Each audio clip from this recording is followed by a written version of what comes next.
집값이 오르는데 우리가 제일 열받는 게 뭔지 아세요? 그러니까 지금 문제는 불안감이거든요. 안 오르는 집을 왜 사? 바보도 아니고. 예전에 인천이 아니다. 와, 이게 한국 맞아? 내년 대선이 일단 변곡점이 될 것 같고요. 저는 누가 돼도요, 정책은 똑같다고 봐요. 정부는 요 안에서 이렇게 찰랑찰랑 되기를 원하는데, 지난 40년 동안 똑같았고요. 솔직히 뒤집을 수 있을 것 같아요. 반드시 기회는 옵니다.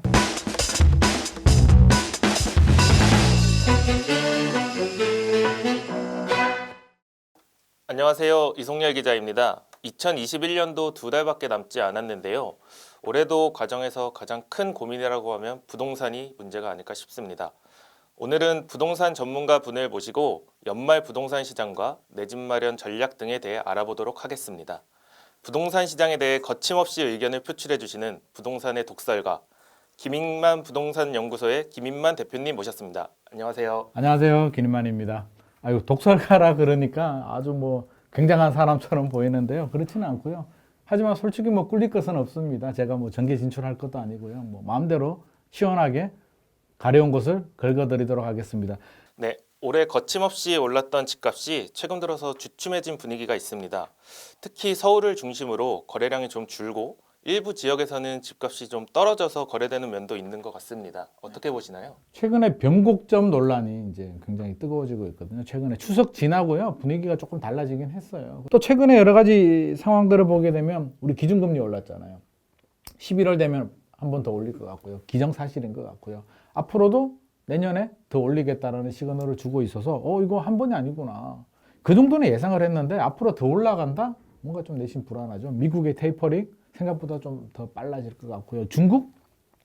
어떤 일이 벌어지는지는 모르겠는데 뭐 흥다도 그렇고 중국은 좀 베일 속이에요. 뭔가 나오는 뉴스가 다는 아닌 것 같은데 이게 믿어야 되나 말아야 되나 이렇게 좀 불확실성도 있고 이렇게 불안한 상황인데 제가 한마디로 설명을 드리면 예를 들면 일시적 2주택 같은 경우에 그렇죠? 그러면 팔아야 되잖아요. 예를 들어서 올해 내에 팔아야 된다. 6개월 내에 팔아야 된다. 이런 분들 같은 경우에 추석 이전에는요. 그래 뭐 절세도 중요하겠지만 더 오를 것 같으니까 일단 기다려보자. 뭐 이런 심리들이 굉장히 강했다면 최근에 추석 지나서 미묘하게 바뀌고 있는 건 그래 떨어지진 않을 것 같은데 당분간 조금 더 오를 것 같은데 우리가 양도세라든지 여러 가지 계산을 해보면 그냥 비과세 받고 파는 게 낫지 않을까라는 그런 미묘한 흐름의 변화는 있어요. 그래서 조금 더 지켜봐야 되겠고요. 우리가 지금 변수가 너무 많잖아요. 네, 말씀 중에 변수 얘기를 하셨으니까 전날 발표된 이제 금융당국의 대출 규제 그리고 이제 예고된 대출 규제도 시행 시기를 앞당기기로 했잖아요. 네네. 그거에 대해서는 좀 어떻게 생각하시나요? 방향성 자체는 돈줄 죄기를 강화하고 있는데 뭐 구매 능력 규제예요. 우리가 구매를 할 때 부동산 같은 경우는 이제 구매를 하잖아요. 하면 구매 능력이 있고요. 구매 욕구가 있습니다. 구매 능력은 뭐냐면 이 돈 주고 내 돈 다 주고 살래. 아니면 대출 받아서 살래? 뭔가 사긴 사야 되잖아. 능력이 돼야 되는데 부모님한테 빌려서 살래? 아니면 전세 끼고 전세도 무이자 대출이니까 전세 끼고 살래. 이런 방법이 있는데 실수요자 같은 경우는 전세 끼고 살면 내가 거주를 못 하잖아요. 결국 대출밖에 없는데 최근에 부동산 시장을 보면 거래량은 줄어들었거든요. 2019년부터 거래량은 계속 줄어들었는데 왜 집값이 신고가 행진이냐면 거래량은 줄어들었는데 매물은 안 나오죠. 그러니까 매물은 또 두 종류가 있습니다. 절대적인 매물이라고 해서 입주 물량. 최근에 공급 계획들이 많이 나오는데 입주 물량이 언제 나와요? 타승 기간이 있잖아요. 지금 발표해도 기본적으로 공사도 해야 되고 뭐 땅도 확보해야 되고 하면 5년 이상 시간이 걸린단 말이에요. 그러면 지금 당장 해결이 안 돼. 그러면 상대적인 매물, 다주택자들이 매물을 내놓아야 되는데 어디에 걸리냐면 양도세, 중과세. 지금 규제 지역에 3주택 이상이면 얼마인 줄 아세요? 80%가 넘어가는 그렇죠. 거죠. 75%의 지방소득세까지 하면 82.5%인데 제가 다 물어봐요. 10억 차액 중에 한 8억 정도 국가에 내가 돈을 많이 벌었으니까 우리 공공의 발전을 위해서 국가 발전을 위해서 8억을 내고 내가 2억을 그 2억이 어디야? 할까요? 안 하죠. 안 하잖아. 제가 열이면 10명, 50이면 50명한테 다 물어봤는데 한다는 사람 한 사람도 못 봤거든요. 진짜 열받는 거는요.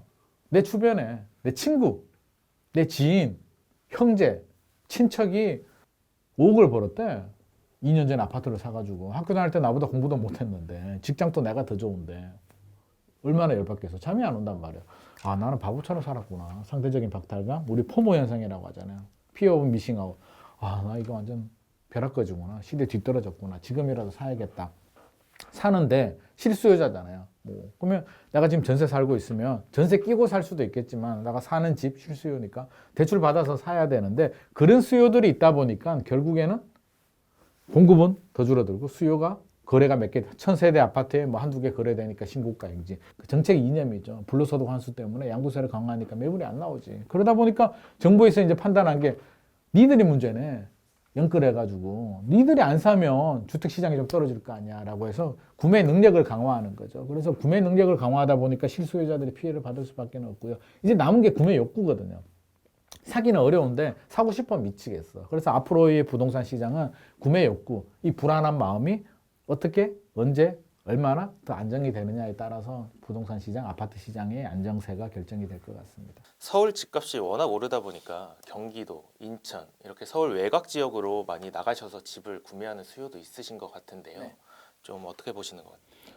아무래도 그럴 수밖에 없겠죠. 저는 두 가지 현상이라고 보는데요. 서울 같은 경우는 일단 진입장벽, 문턱이 너무 높아졌어요. 서울에 요즘 10억 원짜리 아파트 찾을 수 있을까요? 빌라 말고 아파트? 거의 없거든요. 그래서 살 수가 없고요. 첫 번째는 살 수가 없고 두 번째는 규제가 너무 많습니다. 규제가 너무 많아서 피해야 되는데 피할 데가 어디냐라고 본다면 결국에는 풍선 효과?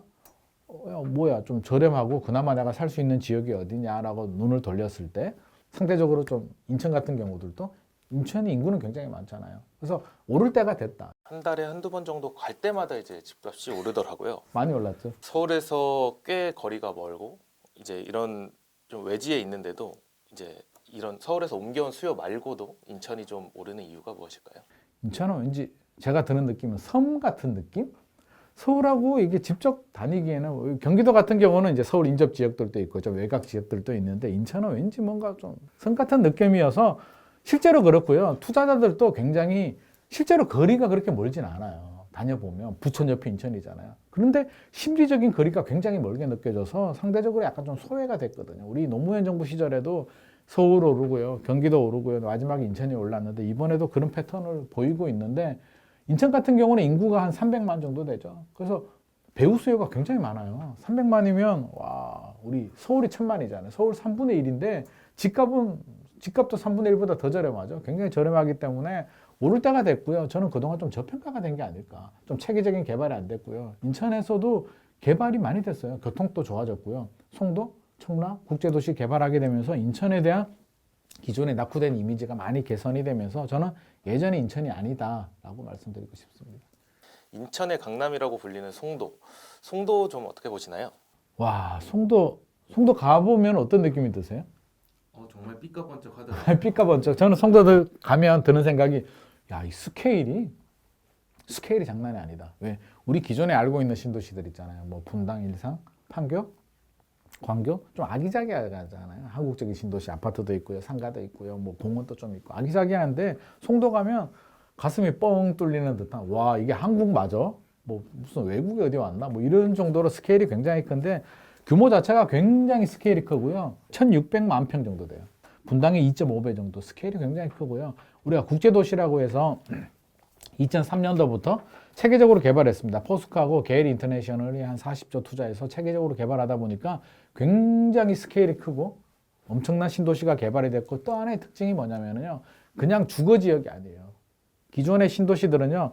아파트, 주거시설 뭐 이렇게 살기 위한 신도시를 만들었다면 물론 판교는 테크노밸리도 있지만 인천, 송도 같은 경우는 그냥 국제도시, 비즈니스 업무타운으로 개발했기 때문에 뭐 농부가 트레이드 타워들도 있고요. 기업들도 있고요. 뭐 연세대학교도 있고 스케일 자체가 그냥 베드타운이 아니고요. 하나의 도시이기 때문에 앞으로도 굉장히 유망하고요.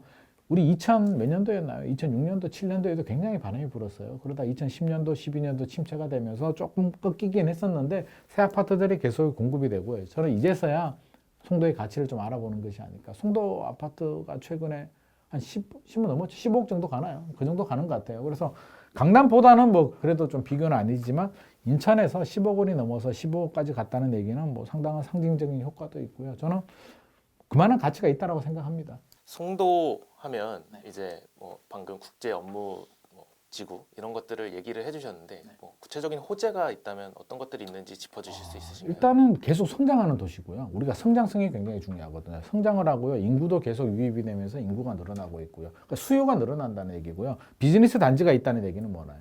탄탄한 수요가 뒷받침이 되고 있고 어느 정도 소득이 되는 수요가 있고 교통, 가장 단점이 교통이잖아요. 물론 뭐 인천 지하철도 연장이 되어 있지만 GTX-B라고 해서 그게 되면 단점이 완전히 사라지면서 이제 장점으로 극대화되는 거고요. 그래서 굉장히 좋아요. 자족 도시에 스케일 큰 그냥 자족 도시 정도가 아니죠. 하나의 도시, 엄청난 도시에 교통까지 좋아지고요. 야, 이게 빠질 수가 없는 게 교육. 교육 환경이 너무나 좋습니다. 이게 다른 지역들도 마찬가지인데요. 송도 같은 경우도 교육 환경이 굉장히 좋아서 중학교도 그렇고요. 고등학교도 그렇고요.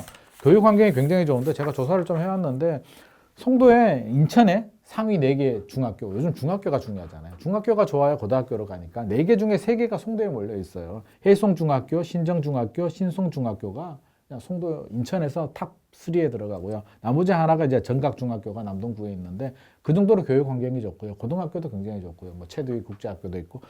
애 공부 좀 한다는 분들은요. 대치동, 목동, 그게 아니면은 그냥 인천 갈까? 뭐 집값도 뭐 그죠? 서울 대치동이나 목동보다 저렴하고 교육 환경 결코 뒤지지 않고 살기 너무나 편리하고 인천공항도 가깝고 그래서 다 잡은 것 같아요. 이제 교통이 좀 단점이었는데 교통 단점 극복되고 있고요. 극복될 거고요. 교육 좋고요. 스케일 좋고요. 자족 시설 갖추고 있고요. 부족한 게 뭐지? 부족한 거는 그냥 심리적인 거리인데 그것도 결국에는 극복이 될 거기 때문에 저는 뭐 송도 좋다라고 생각합니다. 송도의 좋은 점을 지금 계속 얘기해 주시고 계시는데요. 반대로 실제로 이제 송도에 진입하시려는 분들, 이제 송도의 단점이나 진입할 때 주의점, 투자할 때는 이런 거는 조심해야 된다. 이런 조언을 해 주실 수 있으신가요? 송도의 단점은요. 자, 신도시 같은 경우들도 이제 우리가 개발을 하면 한 5년 정도 지나면 입주 물량이 끝나거든요. 근데 송도가 2003년부터 개발을 했단 말이에요. 그래서 한 2006년도부터 이제 입주를 시작했는데 아직도 새 아파트가 나오고 있습니다. 왜? 매립을 하면서 계속 새로운 공구들이 생기고요. 물량들이 나오는데 투자자 입장에서는 굉장히 부담스러워요. 제가 앞에서 뭐라고 했나요? 수요와 공급이잖아요. 그러면 공급은 좀 안정이 되고 수요가 들어와 주게 되면 가격 탄력성이 굉장히 좋아지는데 공급도 같이 늘어나는 거예요. 그래서 이게 지금은 부동산 시장 분위기, 뭐 풍선 효과, 뭐 저평가 여러 가지 때문에 이제 호황을 얻고 있지만 공급이 늘어난다는 얘기는요. 투자 관점에서 굉장히 좀 부담스럽거든요. 물론 실수요자들은 기회가 될 수도 있고요. 기존에 가지고 있는 분들은 나보다 더 좋은 새 아파트들이 계속 공급된다는 점은 반드시 염두를 해줘야 될 것 같고요. 대신에 영원히 공급이 늘어나진 않잖아요. 계속 매립을 할 수는 없기 때문에 결국에는 어느 정도 뭐 13공구 뭐 이야기도 나오는데 뭐 하고 있다라고 하는데 결국에는 공급 물량도 좀 멈춰진다면 저는 송도의 가치가 더 한층 업그레이드 될 것 같은데 공급 물량이 나올 때까지는 좀 부담은 될 것 같습니다. 혹시 그 시점을 어느 정도로 예측하고 계시나요? 원래 시점이 2020년이었거든요. 송도 개발 계획이 2003년에서 2020년이면 끝나야 되는데 지금 또 공급이 나오더라고요. 그래서 계속 나오는데요. 글쎄요. 뭐 이게 저는 이제 어느 정도는 마무리 단계로 들어갔다고 보기 때문에 공급 물량이 쌓임에 따라서 이제 가격이 좀 부담이 될 수 있다 그런 말씀이신데요. 이 가격 부담이 사실 지금 오른 만큼 그만큼 급락하는 건 아니잖아요. 그렇죠? 그렇죠. 이게 지금 많이 올랐는 거는 사실이란데 혹시라도 조정이 되더라도 한 20-30% 정도 저는 생각을 하고 있습니다. 대한민국 부동산 언제까지 오를 것인가? 라는 책을 집필하셨는데 언제까지 오르실 것 같으세요? 저는 길어도 2025년은 넘지 않을 거라는 걸 분명한 뭐 제가 자신 한 90% 정도는 자신 있게 말씀드릴 수가 있고요. 내년 대선이 일단 변곡점이 될 것 같고요. 지금은 변곡점이 아니고 저는 대선이 변곡점이 될 것 같고요. 대선 이후에 상승세가 굉장히 좀 둔화? 보합이 될 것 같아요. 그래서 강보합세 정도가 한 2-3년? 보합세가 2-3년 정도 저는 지속이 되리라고 예상은 하고 있습니다. 저는 누가 돼도요, 정책은 똑같다고 봐요. 규제 안 풀려요. 규제가 풀릴 때는 언제?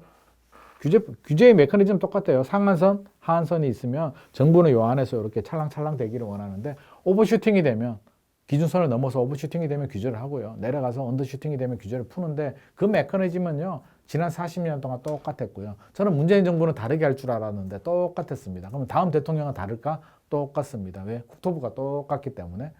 그렇게 될 수밖에 없어요. 정책은 저는 달라지지 않는다. 그런 미묘한 밸런스 조정은 있다. 단 심리적인 현상. 이게 뭐가 될 것 같다? 떨어질 것 같다? 이게 어떻게 움직일지는 모르겠는데 그렇군요. 그럼 지금이라도 집을 사야 하나 고민하고 계시는 분들한테는 어떤 식으로 접근을 해야 돼요? 지금이라도 사야 되느냐? 이게 뭐 관점에 따라 다르고요. 입장에 따라 다른데 필요한 사람들 있잖아요. 제가 부동산을 하면서 내린 결론이 있어요. 필요한 사람들, 자금이 되고요. 필요한 사람들은 일희일비하지 마시고요. 고민하지 말라는 거예요. 왜? 우린 미래 모르잖아요. 어떤 일이 벌어질지. 제가 이렇게 얘기를 해도 조정이 안 올 수도 있고요. 2025년 이후에 저는 뭐 조정장이 온다라고 보는데 안 올 수도 있는 거고 어떤 일이 뭐 지금보다 집값이 또 훨씬 더 많이 오를 수도 있기 때문에 너무 고민하지 마시고요. 실수요자들은 내 집 마련하는 게 필요하다. 전략적으로 전세 거주하시는 건 괜찮아요. 아니면 어쩔 수 없이 전세 거주하는 거 충분히 이해를 합니다. 근데 자금 능력이 되는데, 구매 능력이 되는데 전세 계속 거주하면 인플레이션 방어가 안 돼요. 반드시 기회는 옵니다. 2025년에 지금 기회 못 잡은 분들은요. 3기 신도시도요. 몇 년 지나면은요. 저는 기회가 온다고 봐요. 지금은 막 청약 못해서 안달이잖아요. 2기 신도시도 마찬가지였거든요. 주택 시장이 침체가 되면은요. 신기하리만큼 경쟁률이 떨어지고요. 문턱이 높아지고요. 프리미엄도 낮아지고요. 그래서 내 집 마련할 수 있는 기회 충분히 오기 때문에 지금 우리 그 사전 청약 뭐 1차도 했고요. 2차도 지금 하고 있고 다음 달에 3차도 하고 있는데 사전 청약 당첨 안 됐다고 해서 실망하지 마시고요. 다음 기회들도 얼마든지 있기 때문에 좀 여유를 가지시고 우리 인생 길잖아요. 인생 길어요. 특히 젊은 세대들은 너무나 많이 남았잖아요. 70대, 80대 분들이야 뭐 그렇다고 쳐도 뭐 30대? 40대들도 저는 앞으로 우리가 100세 시대에 70까지 투자해야 된다고 본다면 앞으로 30년, 40년을 더 투자해야 되는데 지금 안 해서 죽는다? 그거는 좀 아니거든요. 그래서 좀 여유를 가지시고 좀 차분하게 준비가 안 된 분들은 차분하게 준비를 하시는 게 좋을 것 같고요. 살 수 있고 필요하고 돈이 되고 구매 능력이 되는 분들은 떨어질 거 너무 걱정하지 마시고요. 떨어지면 기다리면 나중에 또 오를 수도 있고요. 떨어지는 동안에 잘 살면 되니까 너무 불안해하지는 말았으면 좋을 것 같습니다. 네, 지금까지 김인만 부동산 연구소의 김 대표님과 함께 최근 부동산 시장 흐름부터 송도 시장까지 살펴봤습니다. 감사합니다, 김 대표님.